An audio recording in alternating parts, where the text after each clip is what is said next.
먼저 이번 주 토요일, 그러니까 7월 13일 오후 2시에는 이곳에서 사이퍼 특강 강의가 있습니다. 사이퍼 메달을 구입하신 분이나 아니면 이 사이원 반지를 구입하신 분들은 꼭 참석하셔 사이퍼 하는 법을 배우시기 바랍니다. 이 사이퍼는 여러분들이 바라는 대로 그렇게 현실이 되기 위한 능력입니다. 그러니까 꼭 배워서 자기 생활에 응용해서 사용하시도록 하기 바랍니다. 자, 그럼 오늘 강의를 시작하도록 하겠습니다. 이 살다가 보면 누구나 한 번쯤은 이 삶에도, 우리의 삶에도 어떤 법칙 같은 것이 있는지 궁금할 때가 있습니다. 어처구니 없는 일을 당하면 사는 게 무엇인지 하며 탄식을 하는 것도 바로 이 때문입니다. 이 세상은 우리 눈에 보이는 현실 세계가 있고, 그러니까 우리 눈에 보이는 게 이게 다 현실 세계예요. 현실 세계가 있고, 또 눈에 보이지 않는 에너지의 세계가 있습니다. 근데 눈에 보이지 않기 때문에 에너지의 세계는 있는지 없는지 잘 모르는 거죠. 우리 자신도 이 눈에 보이는 육체의 세계와, 육체의 세계는 다 눈에 보이죠. 그리고 눈에 보이지 않는 마음의 세계가 있듯이 말합니다. 이 마음은, 우리 마음은 에너지입니다. 에너지를 사용하는 거죠. 그리고 우리 몸은 육체죠. 눈에 보이죠. 그러니까 우리 눈에 보이는 육체와 또 눈에 보이지 않는 마음의 세계가 있듯이 이 세상도 눈에 보이는 현실 세계가 있고 눈에 보이지 않는 에너지의 세계가 있다, 이런 이야기입니다. 그리고 마음에 의해 몸이 움직이고 또 몸에 의해 마음이 변하듯이 눈에 보이는 세계와 보이지 않는 세계는 서로 연관된 어떤 질서 같은 것이 있는 것입니다. 그러니까 눈에 보이지 않는 세계하고 눈에 보이는 세계는 따로따로 있는 게 아니라 뭔가 연결되어 있는 어떤 질서 같은 것이 있는 것입니다.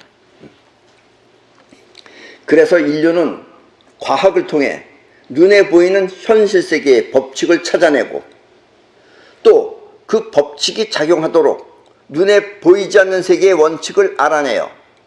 과학은 이걸 못 알아내죠. 과학은 눈에 보이는 세계만 아는 겁니다. 또 눈에 보이지 않는 그런 세계의 원칙을 알아내요. 세상 일이 벌어지는 원리를 알기 위해 부단히 노력을 기울여 왔습니다.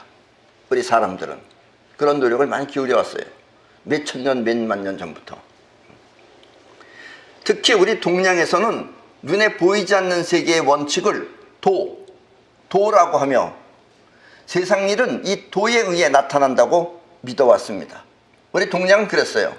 눈에 보이지 않는 세계에 어떤 원칙이 있는데 그걸 도라고 하며 이 세상 일은 이 도에 의해서 나타난다고 그렇게 우리 동양은 믿어왔습니다. 마음이 우울하면 몸도 무겁고 마음이 우울하면 몸도 무거워져요. 또 몸이 즐거우면 마음 또한 신나듯이, 그래서 여러분들이 트위스트 같은 걸 추거나 춤을 추면은 마음이 좋아지는 이유가 몸이 즐거우면 마음 또한 신나듯이 몸과 마음, 즉 보이는 세계와 보이지 않는 세계는 이렇게 어떤 상호작용을 한다고 생각한 것입니다. 이건 우리 동양이에요. 동양에선 옛날부터 이렇게 생각해 왔어요. 그러나 이 서양은 눈에 보이지 않는 세계는 보이지도 들리지도 않기 때문에 없다고 생각해요. 서양은 그래요. 눈에 보이는 것만 보이고 눈에 보이지 않는 건 없는 거예요. 그렇게 생각해요. 눈에 보이는 세계만 열심히 밝혀냈습니다. 이 눈에 보이는 세계의 법칙을 과학이라고 합니다. 때문에 서양 문명은 눈에 보이지 않는 세계의 연구가 부실한 것입니다. 그래서 서양은 눈에 보이지 않는 세계에 대한 연구는 거의 부실해요. 우리 동양은 상당히 많이 발달되어 있는데, 그리고 또 서양은 눈에 보이는 세계에 대한 법칙은 많이, 거긴 아주 서양 사람들이 잘합니다. 동양에는 현실 이전에 도가 있지만 서양에는 오로지 현실을 위한 법칙만 있는 것입니다. 이 현실의 법칙만 있어요, 서양은. 때문에 서양은 눈에 보이는 현실 세계의 법칙을 인간이 발견하여서 사용하듯이, 그래서 모든 법칙을 사용해서 뭐 기계들도 만들어내고 뭐 여러 가지 만들어내죠. 그렇게 인간이 발견하여 사용하듯이 이 눈에 보이지 않는 세계의 원칙은 그 인간이 관여할 문제가 아니다라고 생각한 거예요. 서양에서는. 그건 신이 관장한다 하여 신을 모시는 종교가 탄생한 것입니다. 그래서 서양은 신을 모시는 종교가 있어요. 그래서 지금도 미국에 있는 사람들은 나는 첫째 신의 존재를 믿으며 이런 말을 합니다. 예. 그건 봐서 믿는 게 아니에요. 그냥 믿는 거죠. 우리 인간이 이렇게 살듯이 틀림없이 보이지 않는 세계를, 이 우주를 관장하는 것이 뭔가 있을 것이다 라고 생각하는 것입니다. 말하자면 인간이 눈에 보이는 현실 세계의 법칙을 발견하여 그 법칙을 통해 새로운 세상을 창조하듯이, 그리고 이렇게 창조하는 문명을 과학 문명이라고 하듯이, 눈에 보이지 않는 세계의 문명은 신이 발견하고 신이 사용하는 신의 문명이라고 생각한 것입니다. 서양에서는 눈에 보이지 않는 세계는 신의 문명이고 우리 인간의 문명은 과학 문명이다, 이런 이야기예요. 그래서 서양 사람들은 인간이 과학을 믿듯이, 서양 사람들은 과학을 믿어요. 과학을 믿듯이 신을 믿는다고 하는 것입니다. 그리고 보이지 않는 하늘을 주관하는 신을 하느님이라고 부르는 것입니다. 이 하늘은 보이지가 않잖아요. 너무 넓어가지고.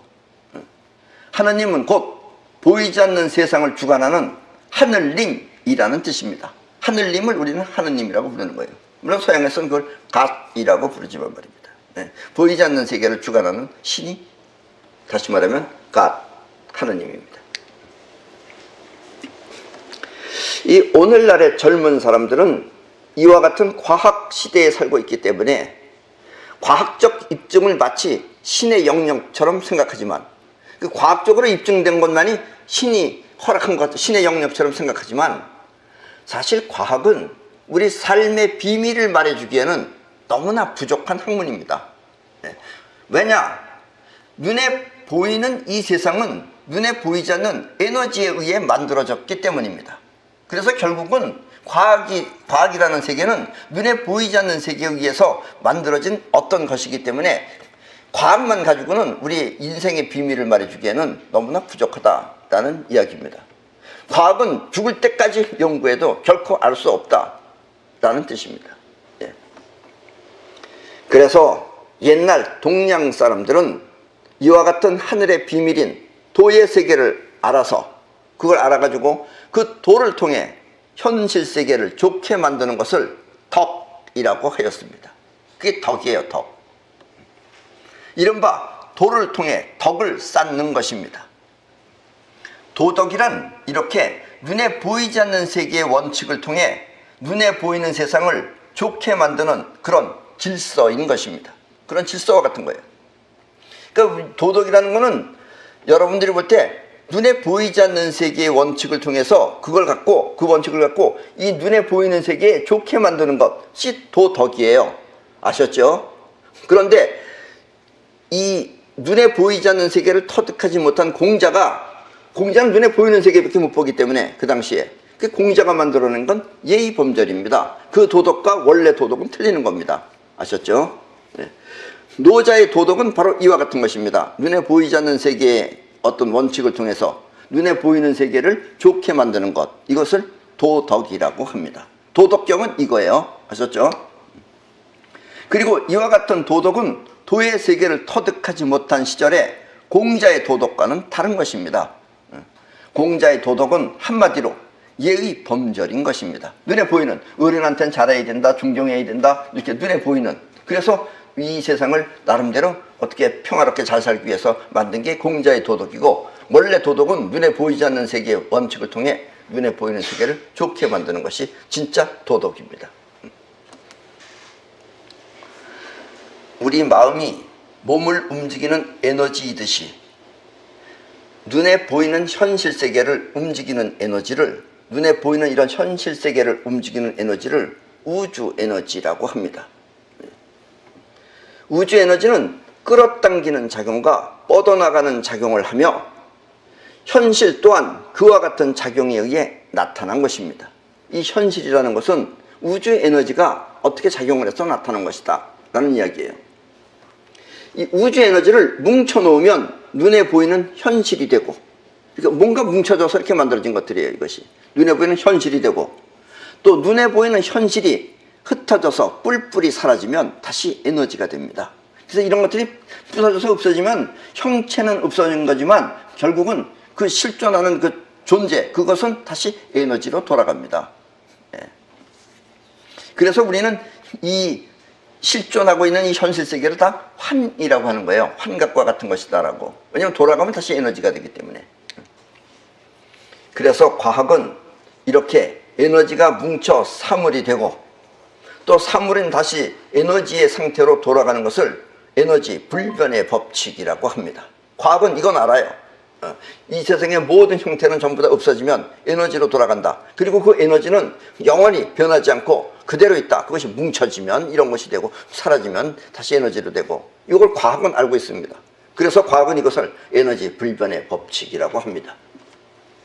그리고 이 에너지는 우리 마음과 상호작용을 일으켜, 결국 이 사물의 우주 에너지라는 것은 우리 마음하고도 어떤 상호작용을 일으켜 현실 세계에 어떤 영향을 끼치는 것입니다. 동양에서는 이렇게 끌어당기고 뻗어나가는 에너지를 아주 간단하게 기라고 부릅니다. 기예요. 기는 끌어당기기도 하고 뻗어나기도 해요. 그걸 동시에 기라고 합니다. 우리 몸을 통해 눈에 보이는 현실을 감지하는 것을 오감이라고 한다면, 그러니까 눈에 보이는 세계를 우리 육체가 감지하는 것을 오감이라고 한다면, 마음을 통해 눈에 보이지 않는 에너지의 세계를 감지하는 것을 영감이라고 합니다. 눈에 보이는, 육체가 눈에 보이는 세계를 보는 것은 오감이고, 또 눈에 보이지 않는 마음이 눈에 보이지 않는 에너지를 직접 감지하는 것은 영감이라고 합니다. 이른바 에너지가 에너지를 감지하는 것입니다. 그러면 사람은 에너지를 통해 현실 세계에 어떤 일이 벌어질지 미리 알 수도 있습니다. 보통 사람들은 에너지를 못 봐서 그러는데, 에너지를 보면은, 예를 들면 바람이 강하게 분다 그러면은 지붕이 날아간다, 이런 걸 알 수 있다, 이런 얘기예요. 예. 바람도 물론 이 세상에 있기 때문에 볼 수 있는 사람은 느낄 수 있겠지만, 어쨌든 보이지 않는 에너지가 이 세상에 작용을 하면은 이 세상이 어떻게 일이 벌어질지 미리 알 수도 있습니다. 이렇게 미리 아는 능력을 예감이라고 합니다. 눈에 보이지 않는 세계의 에너지가 강하게 작용하면 이 현실 세계는 무너지고, 즉 바람이 강하게 불면 지붕이 날아가듯이 현실 세계는 무너지고, 또 현실 세계의 에너지가 약하게 작용하면 그 현실은 흩어져 사라지듯이, 이렇게 에너지로 인해 현실 세계가 변하는 것을 미리 아는 능력을 예감이라고 하는 것입니다. 그러나 이 에너지의 세계는 매우 민감해서, 아주 민감하죠. 민감해서 쉽게 변하거나 바뀌는 예가 비일비재합니다. 그 에너지는 수시로 바뀐다는 얘기예요. 수시로 변하고 비일비재하다 이거예요. 옛날 사람들은 이와 같은 에너지, 즉 기의 변화를 느낄 수 있는 사람을, 기가 느끼는 그 기의 변화를 느낄 수 있는 사람을 도인이라고 하여 세상 변화의 이치를 나름대로 정리해 놓았습니다. 도인들이 옛날서부터 눈에 보이지 않는 사람들을 위해서 이런 이치를 나름대로 정리를 해 놓았다라는 이야기입니다. 예를 들면 인간의 길흉화복, 좋은 일이 생기고 나쁜 일이 생기고 이런 길흉화복과 연결하여 지형이나 방위를 결정하는 것을, 지형, 어떤 지형에서는 이런 지형은 이게 사람이 살면 좋고, 이런 지형은 사람이 살면 흉한 일이 벌어진다 하는 지형이나, 또 어떤 방향이 좋은 것인가, 이런 것을 결정하는 것을 풍수지리라고 하며, 풍수지리는 에너지를 느끼지 못하는 사람도 지형과 방위를 보면 기의 흐름을 대충 알 수 있게 정리해 놓은 것입니다. 아셨죠? 풍수지리라는 거 여러분들은 많이 들어보셨지만 풍수지리가 정확히 뭔지는 잘 모르실 겁니다. 어쨌든 이 풍수지리는 에너지를 느끼지 못하는 사람도 지형과 방위를 보면 기의 흐름을 대충 알 수 있게 그렇게 정리해 놓은 것이 풍수지리입니다. 때문에 풍수지리로는 정확하게 그 기의 흐름을 알 수 없는 것입니다. 옛날처럼 상황 변화가 별로 없을 때는 옛날처럼 산이 있고 산 밑에 그냥 이렇게 조그만 그런 초가집 같은 것만 있을 때는, 그럴 때는 별로 변화가 별로 없기 때문에 그럴 때는 나름대로 정확했지만, 요즘같이 변화가 심한 도시에서는 풍수지리가 전혀 맞지 않는 그런 불명예스러운 학문이 된 것입니다. 이런 데서는 지금 건물 하나가 앞에 생겼다 안 생겼다에 따라서 기운이 달라져요. 그러니까 풍수지리로는 알 수 없다, 이런 얘기입니다. 산 가지고 될 문제가 아니에요. 그것도 물론 작용하지만 앞에 건물이 뭐가 생겼느냐, 뭐가 막혔느냐에 따라서 기운이 바뀐다는 얘기입니다. 그러니까 요즘 시대에는 풍수지리가 맞지 않는다라는 이야기입니다. 때문에 요즘 풍수지리는 기가 흐르는 윤곽만 대충 알 수 있는 그런 정도의 공부밖에는 할 수 없는 것입니다. 예. 또 우리 사람의 출생 연월일시, 즉 몇 년 몇 월 며칠 몇 시에 라는 그 연월월시와 연월일시와 또 천체, 달, 별, 이런 천체의 작용을 종합해서 그 사람의 운명을 알아보는 것을 사주라고 합니다. 사주는 곧 태양, 달, 지구, 그리고 그 각도를 중심으로 하여 그 사람의 운명을 알아보는 학문입니다. 왜냐하면 어떤 천체로부터, 태양으로부터 어떻게 영향을 받고 달의 영향은 어떻게 받고, 이런 것에 따라서 사람이 기운이 달라져요. 그런 걸 보는 것이 사주입니다. 예. 그리고 요즘은 또 양자물리학이라고 해서 우리 마음이 현실 세계에 영향을 끼친다는 사실도 알아냈습니다. 그렇게 하늘의 기운만이 있는 게 아니고 우리 사람의 기운도 거기에다가 플러스가 되면 영향을 주거나 끼친다, 이런 얘기예요. 옛날 도인들은 이렇게 우리 마음과 우주에너지, 즉 우리 마음도 기고 우주에너지도 기입니다. 그래서 기와 기가 어떻게 서로 영향을 일으키는가 하는 작용을 알아내요. 우리 마음의 기와 또 현실에 벌어질 수 있는 이런 기가 어떻게 일으키는가 하는 그 작용을 알아내서 이 도인으로서 지켜야 할 터부를 중요시 해왔습니다. 그런 걸, 기가 흐르는 걸 가지고 어떻게 알 수 있는 사람이 도인인데, 그 도인들은 무엇을 지켜야 하는가 하는 터부를 아주 중요시 해왔습니다. 여기서 터부란 말이나 행동을 금하거나 꺼리는 것을 말하며, 함부로 말하거나 함부로 행동하는 것을 꺼린다 이거예요. 꺼리는 것을 말하며 한마디로 금기를 말합니다. 터부는 금기예요. 절대로 해서는 안 된다, 이런 얘기예요. 그리고 이와 같은 금기를 지키지 못하는 것을 천기누설이라 하여 절대 금하도록 하였습니다. 왜냐하면 우리 마음도 영향을 끼치기 때문에 마음이 잘못 영향을 끼치면 상황이 바뀐다, 이런 얘기예요. 그래서 그건 절대로 말해서는 안 된다라는 이야기입니다. 우리 마음이 말을 해버리면 끌어당기는 힘이 약해지기 때문에 그래요. 이미 여러분들은 잘 아시다시피 우리 마음은 크게 두 가지 작용이 있습니다. 하나는 사물을 보거나 듣고 하여 그렇게 접수된 내용 안에서 생각을 하거나 판단을 하는 자의식이 있고, 그러니까 자의식은 우리가 보고 듣고 한 것 안에서, 그 보고 들리고 한 것 안에서 그걸 갖고 생각을 하는 거예요. 이게 자의식이에요. 그 자의식이 있고, 또 하나는 생각과 판단은 하지 못하더라도 현실을 직접 느끼거나 또 에너지를 느껴서 행동하는 영혼이 바로 그것입니다. 그러니까 생각은 없지만 바로 에너지를 느껴서 행동하는 영혼이 있고, 또 하나는 사물을 보고 듣고 해서 그걸 통해서 생각하는 자의식이 있다. 이렇게 우리 마음은 두 가지 작용이 있습니다. 그리고 인생은 이 영혼이 일으키는 작용에 의해 현실 세계에 나타나는 것입니다. 이걸 많은 사람들이 잘 몰라요. 우리 인생은 영혼이 일으키는 작용에 의해서 현실 세계에 나타나는 겁니다. 자의식의 생각은 생각일 뿐이에요. 생각하고 할 수도 있고 안 할 수도 있어요.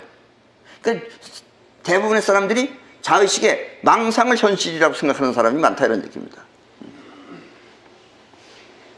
자의식은 세상을 보고 생각한다면, 자의식이라고 하는 것을 이렇게 세상을 두루 보고 생각하는 것이라면, 영혼은 그 세계에 행적을 남기는 것입니다.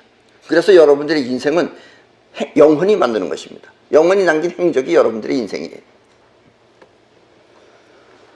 그런데 사람들은 자의식과 영혼의 관계를 확실하게 몰라 자꾸 실행착오를 일으킵니다. 예를 들면 서로가 너무 좋아 죽겠다는 두 부부는 아주 이제 죽도록 사랑하는 부부가 있어요. 서로에게 너무 만족하면 남편은 아내를 너무 만족하고 아내는 남편을 너무 만족해. 이제 더 이상 더 바랄 게 없다 이러고 살면은 그중 한 사람은 일찍 세상을 떠나는 경향이 있습니다. 대체로 한 명이 꼭 먼저 죽습니다. 그렇게 사랑하면 영원히 오래 살아야 되는데 꼭 한 사람이 먼저 죽어요. 그 이유는 자의식이 만족하면 그 사람의 영혼은 그 만족의 대상을 현실에서 밀어내버리기 때문입니다.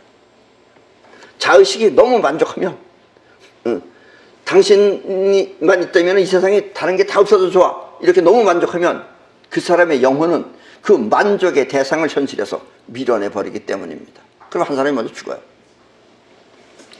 또 안 되면 어쩌나 하며 염려가 많은 사람은 그 염려가 영혼에 각인돼요.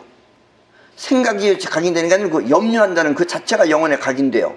영혼은 그와 같은 결과를 인생에 끌어들이게 됩니다. 그래서 그 사람의 인생은 잘 되지 않는 것입니다. 안 되면 어쩌나가 계속되니까. 또 어떤 사람은 자기가 조금 아는 것을 조금 안다고 남한테 자랑하기 위해 천기누설을 하면 그 사람의 말은 신용이 없어져 우스운 꼴이 되고 맙니다. 특히 이 미래에 벌어질 예감은 미리 발설하면 그것은 천기누설이 되어 그와 같은 현상을 현실에 끌어들이지 못합니다. 천기누설을 안 해야지만 그 기운이 그 사실을 끌어들입니다. 근데 그걸 발설해버리면 천기누설을 해버리면 끌어당기는 힘이 없어서 그 현실에 벌어지지 않는다 이런 얘기예요. 때문에 진짜 예언가는 절대 예언을 하지 않습니다. 예언하는 사람은 다 가짜라고 생각하시면 돼요. 부득이 예언을 남겨야 할 때는 그것을 알 수 있는 사람만 알 수 있도록 상징적으로 표현해 놓는 것입니다. 그 진짜 예언가들은 직접 얘기를 안 해요. 직접 얘기를 하면 천기누설이 돼서 그 예언이 안 맞기 때문에 그래요. 그래서 진짜 예언가는 절대로 예언을 하지 않습니다. 다시 한번 말하지만 진짜 예언가는 절대 예언을 하지 않습니다. 자, 지금 여러분들이 보시는 저 텔레비에 나와 있는 저 사진을 보시면은 많은 예언가들이 많은 예언가들이 올해 2019년 올해 6월에 김정은이 사망한다고 예언해 놓은 것들입니다. 내가 저거 예언할 때 안 죽는 줄 알았어요. 만약 저 사람들이 진짜 예언가라면 절대 저런 예언은 하지 않을 것입니다. 또 예언 아닌 예언을 자기가 한 것처럼 막 떠드는 사람도 있어요. 지금 또 대통령도 하겠다 그러면서 저렇게 자기가 예언가인 것처럼 하면서 저렇게 예언을 하면은 만약 김정은이가 진짜 6월 달에 죽을 운명이었다면 진짜 김정은이가 올 6월 달에 죽을 운명이었다면 김정은은 저 사람들한테 고마움을 전해야 할 것입니다. 저 사람들이 살려준 거예요. 쉽게 말하면. 그렇게 되면. 왜냐하면 죽을 수 있는 기의 흐름을 막아줬기 때문입니다. 저렇게 천기누설을 해버리면 그 기운이 전부 다 사라져가지고선 김정은은 죽고 싶어도 못 죽어요. 저렇게 되면. 그리고 예언을 한 저 사람들이 진짜 김정은이 죽는 것을 바랬다면 저렇게 천기누설을 하지 말고 숨죽이고 현실을 지켜봤어야 하는 것입니다. 예언가들은 숨죽이고 그 순간을 지켜봅니다. 그래야 예감은 현실에 적중하기 때문입니다. 그래서 되면은 그때 비로소 하고선 한숨을 내쉬는 거지 좋다고 기뻐하면 벌써 예언가가 아니다 이런 이야기입니다. 그건 여러분들도 인생을 살면서 두루두루 경험해 보시면은 대충 내 말을 이해하실 수 있을 것입니다. 예언이 현실화되려면 숨 죽이고 그 순간을 맞이해야 합니다. 자의식이 그 순간을 기다렸다는 듯이 미리 기뻐하면, 저 사람들은 저렇게 해서 기뻐한 거예요. 기뻐하면 영혼은 그 기쁨의 상태를 현실에서 밀어내 버리기 때문입니다. 그러니까 안 죽어요. 김정은이가 도약을 먹었다가도 벌떡 일어날 거예요, 저렇게 되면. 그러면 그 예언은 현실에 나타나지 않습니다. 이것은 예언뿐만 아니라 실생활에서도 매우 중요한 법칙입니다. 기뻐서 바라면, 기쁜 마음으로 바라면 그 기쁨은 물거품이 되어버립니다. 그리고 이와 같은 마음의 법칙을 알아 그 기쁨을 자제하고 조용히 결실을 이루어내는 것을 인생의 깊은 맛이라고 하는 것입니다. 그러니까 인생의 깊은 맛은 뭐 좋다 그래서 막 박수치고 이런 걸 안 합니다. 야호 이런 걸 안 해요. 그런 걸 하면은 일이 깨져버리기 때문에 그래요. 그래서 그거를 자제하는 힘도 중요한 인생의 깊은 맛이다라는 이야기입니다. 이 작전을 잘 세운 장수가 그 작전이 너무 좋아 이길 것을 미리 기뻐하면 그 기쁨은 물거품이 되어버립니다. 이것은 미리 기뻐하는 그 만족이 만족할 수 있는 현실을 밀어내버렸기 때문입니다. 그러나 잘 될 수 있다는 자신감을 갖고 희망을 버리지 않는다면, 잘 될 수 있다는 것은 자신감을 갖고 희망을 버리지 않는다면, 그리고 숨 죽이고 그것이 현실이 되도록 노력한다면 그때 그 노력은 기적이 되어 현실로 나타나게 될 것입니다. 그러니까 미리 기뻐하는 만족 이런 걸 하지 않고 잘 될 수 있다는 것은 자신감을 갖고 또 희망을 버리지 않는다면, 그 희망이 현실하고 상관없이 그 희망을 버리지 않는다면, 그리고 숨 죽이고 그것이 현실이 되도록 노력한다면 그때 그 노력은 기적이 되어 현실로 나타나게 될 것입니다. 실례로, 진짜 있었던 예로 2002년 미국 솔트레이크 시티 동계올림픽 남자 1000m 쇼트트랙 경기에서 금메달을 딴 호주 선수 스티븐 브래드버리는 왠지 좋을 것 같은 예감으로 경기에 임해 예선을 무사히 통과했습니다. 저 친구가 바로 호주의 스케이트 선수인 스티븐 브래드버리입니다. 그때 여러분들도 보셨는지 안 보셨는지 모르겠지만 저 친구가 예선은 통과했어요. 예선 통과했습니다. 그리고 다음 경기인 준준 결승전에서 그는 꼴찌로 달렸어요. 꼴찌로 달려 그만 실격을 당하고 맙니다. 이제 끝난 거죠. 실격됐으니까. 그런데 갑자기 기적이 일어났습니다.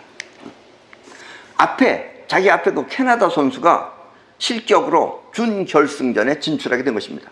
그러니까 앞에 선수 하나가 실격당한 거예요. 뭐 반칙해가지고. 그래서 저 친구는 떨어졌는데 저 친구가 다시 붙은 겁니다. 그래서 졌지만 이긴 거예요. 또 준결승 또한 그는 꼴찌로 달렸습니다. 왜 꼴찌로 달렸는지 원래 실력이 꼴찌밖에 될 실력이 아닌 거예요. 그 전에 몸을 다쳐가지고 잘 달리지를 못해요. 그런데 마지막 한 바퀴를 남겨두고 앞에서 서로 이기겠다고 선수들이 앞서거니 뒤서거니 하다가 그만 서로 엉겨붙어 넘어져 버린 것입니다. 앞에 선수가 3명 있었는데 다 넘어졌어요. 그래서 스티브는 여유롭게 서서히 느긋하게 결승전에 진출하게 되었습니다. 통과했어요. 그래서 제일 먼저 들어갔어요. 제일 꼴찌로 달리다가. 또 결승전 역시 스티브는 꼴찌로 달렸습니다. 그것은 무슨 작전이 있어서 그런 것이 아니라 실력이 부족해서 꼴찌로 달린 것입니다. 그리고 마지막 한 바퀴를 남겨두고 선수들은 하나같이 앞을 다퉈 서로 빨리 가려고 하다가 준결승전 때처럼 4명 모두가 넘어지는 사태가 발생했습니다. 저기 다 나가서 빠졌어요. 저 때가 뭐 김동 누구더라? 뭐 그 선수들이 했을 때입니다. 그래서 스티브는 남반구, 원래 호주는 얼음이 잘 안 오는 데입니다. 그러니까 저런 데서 스케이트 선수가 나온다는 게 거의 보기 드문 거죠. 그래서 스티브는 남반구 최초 동계올림픽 금메달 수상자가 되었으며 그의 업적은 호주의 우표로까지 나와 세계 곳곳에 알려지게 되었습니다. 네. 그래서 스티브 저 친구는 저렇게 우표까지 나왔어요. 그날 스티브는 시상식에서 기자들이 묻는 소감에 금메달 딴 소감을 말해주세요 했을 때 다음과 같이 말했습니다. 이 금메달은 이번 경기를 이겨서 얻은 것이 아니라 자기가 이겼기 때문에 얻은 것이 아니라 지난 10년간 최선을 다한 저에게 주어진 상이라고 생각합니다. 10년 동안 자기는 그만두지 않고 포기하지 않고 희망을 갖고 끝까지 했다 이런 얘기예요. 그리하여 그는 많은 사람들에게 깊은 감동을 안겨주었습니다. 그리고 바로 저때 스티븐의 나이는 만 32살이었습니다. 우리나라 나이로 33살이죠. 저렇게 선수로서는 거의 할아버지 나이입니다. 저 나이면은. 그래서 저 나이 때 자기는 이게 요번에 하고서 은퇴하려고 그랬어요. 근데 금메달 딴 거예요. 지난 10년간 스티븐은 많은 애환이 있었습니다. 저 친구가 그 남반구에서 최초의 동메달리스트면서 또 최초의 금메달리스트이기도 합니다. 1994년 릴레이 한메르 동계올림픽 때는 동메달을 획득하는 데는 성공하였지만 그때 동메달을 땄어요. 성공했지만 그만 쓰러져서 과다출혈을 하였으며 피를 많이 흘렸어요. 또 2000년에는 목뼈가 부러져가지고서 이제 겨우 나온 거예요. 2002년도에. 그의 실력이 상당히 나빠졌다고 합니다. 그래서 빨리 달리지를 못했어요. 목이 부러져가지고 목을 갖다가 간신히 붙어가지고 살기 때문에. 그러나 스티븐 브래드버리는 포기하지 않고 나이가 만 32세가 되도록 끝까지 버티며 희망을 잃지 않았습니다. 때문에 그는 자신이 금메달을 딸 수 있었다고 생각한 것입니다. 끝까지 했으니까 포기하지 않고. 그리고 새로운 신조어, 그때 새로운 신조어가 생겼어요. 그게 뭐냐면 두어 브래드버리라는 말입니다. 이렇게 신조어 두어 브래드버리라는 말을 탄생시켰습니다. 두어 브래드버리는 뜻밖의 승리라는 뜻으로 우리들이 이해하면 됩니다. 그 뜻밖의 승리가 두어 브래드버리입니다. 브래드버리처럼 되었다라는 것은 뜻밖의 승리다라는 이야기입니다. 이른바 희망을 잃지 않고 노력한 덕에, 여기서 덕입니다. 희망을 잃지 않고 노력한 그 덕, 아까도 얘기했듯이 덕에, 도덕할 때 덕에 딸 수 있었던 금메달인 것입니다. 희망은 도, 또 끝까지 버티며 한 노력은 덕. 그래서 스티븐은 뜻밖의 승리를 할 수 있었던 것입니다. 예, 거의 기적이죠. 왜냐면 예선에서부터 벌써 실격당한 사람이 계속해서 이겨서 금메달을 땄으니까요. 예. 바라는 희망을 가슴에 품고 잘 돼가는 조짐에 만족하지 않으며 바라는 희망이 현실이 되도록 숨 죽이고 기다리면 바라는 희망은 반드시 현실이 됩니다. 그리고 이것을 인생의 깊은 맛이라고 하는 것입니다. 지금 혹시 불안하거나 절망적이라면, 지금 여러분들의 상태가 뭐 불안한 것이 있거나 아니면 절망적이라면 바라는 희망을 가슴에 품고, 현재 상황에 너무 빠져있을 필요 없어요.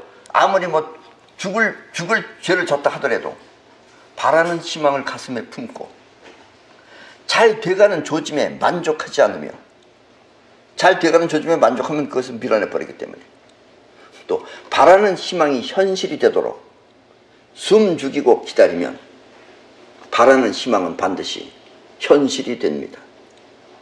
이 말을 힘들 때마다 주문처럼 외우시기 바랍니다. 그러면 어느덧 여러분도 인생의 깊은 맛을 알게 될 것입니다. 자, 그럼 손자병법입니다. 절수 필원수, 객절수 일회, 물령지어순회, 영반제의 격지리. 강물을 건너거든 반드시 물에서 멀리 떠나라. 강을 건너거든 반드시 강에서 멀리 떠나라. 적군이 강을 건너오거든 물속에서 맞이하여 싸우지 말고 반쯤 건너오게 한 다음 공격하면 유리하다.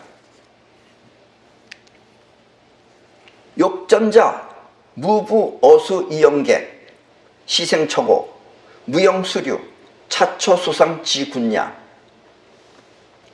이 편에서 공격할 때는, 우리가 먼저 공격할 때는 물가에 붙어서 싸워서는 안 된다. 그리고 살 곳을 보고 어떻게 하면 살 것인가 하는 것을 생각하며 높은 곳에 진을 쳐야 한다. 또 하류에서 상류의 적을 공격해서는 안 된다. 물이 흐르는 하류에서 상류의 적을 공격해서는 안 된다. 이것이 물 위에서 군대가 취해야 할 행동이다. 이 살아 움직이는 힘, 즉 기의 흐름은 물에서 싸우는 것보다 땅에서 싸우는 것이 더 유리합니다. 왜냐하면 물의 흐름 또한 나의 힘을 빼앗아가는 장애이기 때문입니다. 그래서 물속에서 싸우는 게 더 힘든 거죠. 물도 장애고 상대편도 장애이기 때문에, 적도 장애이기 때문에 물을 건너면 빨리 물에서 멀리 떨어져야 하고, 또 적군이 강물을 건너오거든 물속에서 싸우지 말고, 서로 그 안에서 싸우지 말고 적이 반쯤 건너왔을 때 공격해야지 유리합니다. 왜냐하면 반쯤 건너왔을 때가 물의 세기도 가장 세기 때문에 그렇습니다. 왜냐하면 물의 흐름이 장애가 되어 적이 싸우지 못하기 때문입니다. 공격을 할 때도 마찬가지로 물 가까이에서 공격하면 불리합니다. 또 나무가 무성하면 높은 곳에 진을 치고 아래에 있는 적을 맞아 싸우는 것이 유리합니다. 또 물이 흐르는 상류의 적을 맞아 싸워서는 절대 안 됩니다. 물이 흐르는데 위에 있는 사람은 물살과 함께 오기 때문에 물살도 힘이 세고 상대편도 힘을 보태주기 때문에 여러 가지로 불리하다 이런 얘기입니다. 이때는 적도 물도 모두 적이 됩니다. 적도 적이고 물도 적이에요. 이럴 때는 차라리 물 밖으로 도망가는 것이 유리합니다.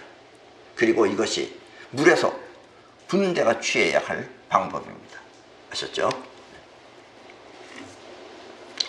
마음이 만족하면 영혼은 그 만족의 대상을 현실에서 밀어내고, 그래서 만족하면 안 된다 이런 얘기예요. 근데 만족 안 하면 무슨 재미로 삽니까? 이게 인생의 깊은 맛입니다. 그래서 마음이 만족하면 영혼은 그 만족의 대상을 현실에서 밀어내고, 또 벌어질 일을 미리 알면 마음에 힘이 빠지지 않도록 입단속을 해야 하며, 그 터부예요. 입단속을 해야 하며, 그것이 현실에 나타나도록 숨 죽이고 기다려야 합니다. 그리고 자신감을 통해 바라는 희망을 끝까지 간직하면 희망은 현실에 기적을 일으킵니다. 블래드버리처럼. 이처럼 삶의 법칙은 인생의 깊은 맛을 더욱 진하게 느끼게 해주는 것입니다. 아셨죠? 예. 그럼 오늘 강의는 이것으로 마치겠습니다.